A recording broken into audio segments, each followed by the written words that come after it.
Jadi nasionalisme Indonesia itu bukanlah nasionalisme yang chauvinis, bukan juga nasionalisme yang dimiliki oleh bangsa-bangsa Eropa yang menghasilkan satu penjajahan. Tapi nasionalisme Indonesia adalah nasionalisme yang mencari selamatnya rakyat Indonesia.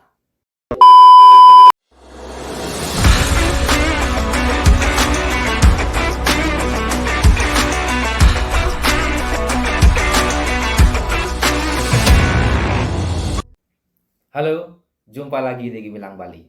Masih dalam suasana bulan kemerdekaan, bahwa kemerdekaan yang kita dapat di tahun 1945 itu merupakan perjuangan kolektif dari seluruh elemen bangsa. Salah satunya adalah anak muda. Nah, pada waktu itu anak muda menjadi atau memegang peranan sentral terhadap terjadinya kemerdekaan.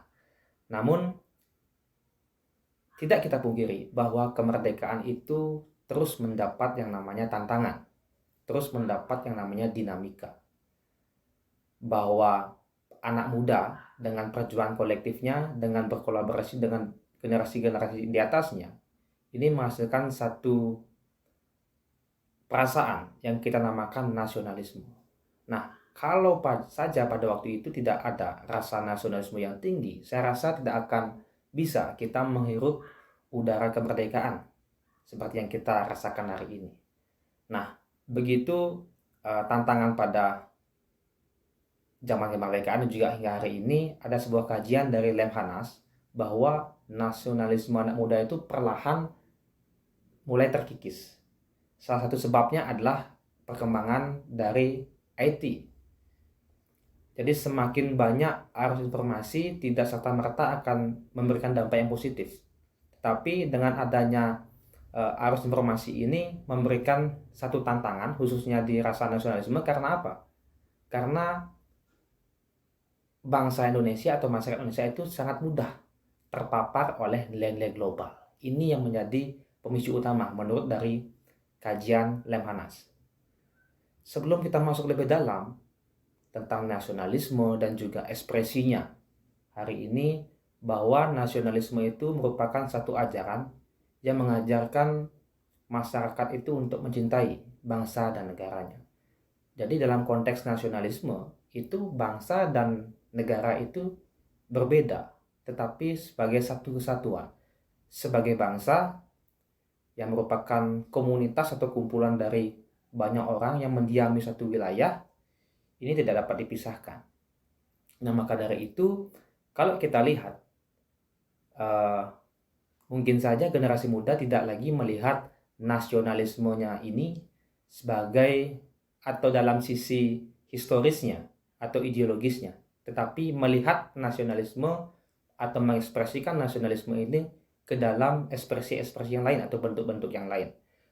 Namun nasionalisme yang kita sering dapatkan dalam buku-buku sejarah, baik itu di jenjang sekolah maupun di perkuliahan, bahwa tumpuan dari nasionalisme itu adalah atau bertumpu pada apa yang disampaikan oleh founding father kita, Bung Karno. Jadi nasionalisme Indonesia itu bukanlah nasionalisme yang chauvinis, bukan juga nasionalisme yang dimiliki oleh bangsa-bangsa Eropa yang menghasilkan satu penjajahan.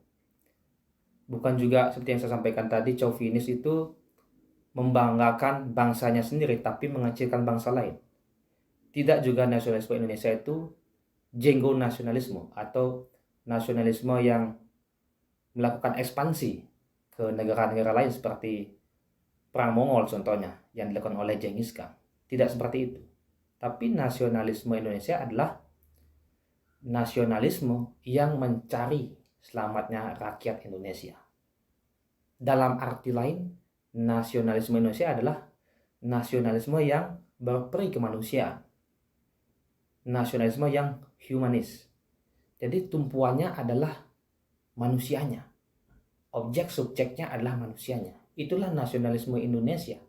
Seperti yang disampaikan Bung Karno. Kalau kita lihat, nasionalisme Indonesia itu sudah ada wajahnya dalam butir-butir Pancasila yang kita miliki hari ini, itu 5 sila. Sila yang pertama bahwa nasionalisme Indonesia itu harus berketuhanan. Prinsip-prinsip ketuhanan yang kita gunakan dalam kehidupan berbangsa, dalam negara. Jadi kita menjalankan semua kegiatan yang kita lakukan dalam negara ini itu berdasar pada iman.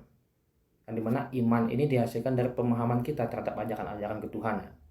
Yang kedua, kemanusiaan, bahwa kita sebagai satu bangsa itu harus tolong-menolong, harus bantu-membantu, bahu-membahu, kemudian saling melindungi sebagai satu bangsa.